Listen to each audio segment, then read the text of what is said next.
Komnas Perlindungan Anak rekomendasikan Gala Sky diasuh keluarga Haji Faisal. Komnas Perlindungan Anak atau Komnas PA mengunjungi kediaman keluarga Haji Faisal, Kamis, tanggal 6 Januari tahun 2022. Dalam kunjungannya, Ketua Komnas PA, Aris Merdeka Sirait menyimpulkan jika Gala Sky Andriansyah saat ini dalam kondisi baik di bawah asuhan keluarga Haji Faisal. Sehingga Komnas PA meminta agar Gala tetap tinggal di lingkungannya dan mendukung atas kebahagiaan sang cucu. Biarkan Gala bertumbuh dan berkembang dalam situasi bahagia.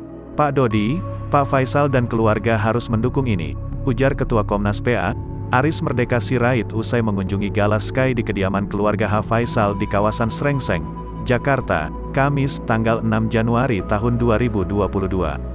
Terkait hal itu, Aris juga meminta kedua belah pihak menyepakati rekomendasi Komnas PA dalam mengasuh Gala Sky. Meskipun demikian, Aris tak menutup kemungkinan jika Faisal nantinya dapat mengajukan perwalian atas Gala Sky, namun tidak menutup pertemuannya dengan Dodi Sudrajat untuk melihat Gala. Kami merekomendasikan di mana Gala itu enjoy dan berada serta senang. Jadi, mari kami dukung. Termasuk secara khusus dari keluarga dekat, ungkap Aris. Ini cucunya, tidak ada alasan untuk tidak mencintai cucunya. Sehingga nanti Pak Faisal bisa mengajukan perwalian. Jadi tetap tidak menutup akses ke Pak Dodi, sambung Aris. Aris Merdeka Sirait menambahkan jika nantinya kedua keluarga tidak boleh membatasi pertemuan dengan Gala Sky, sebab saat ini putra mendiang Vanessa dan Bibi Andriansyah itu telah yatim piatu. Jadi misal, 3 hari di tempat Pak Dodi, kemudian 3 hari di tempat Pak Faisal, itu tidak begitu.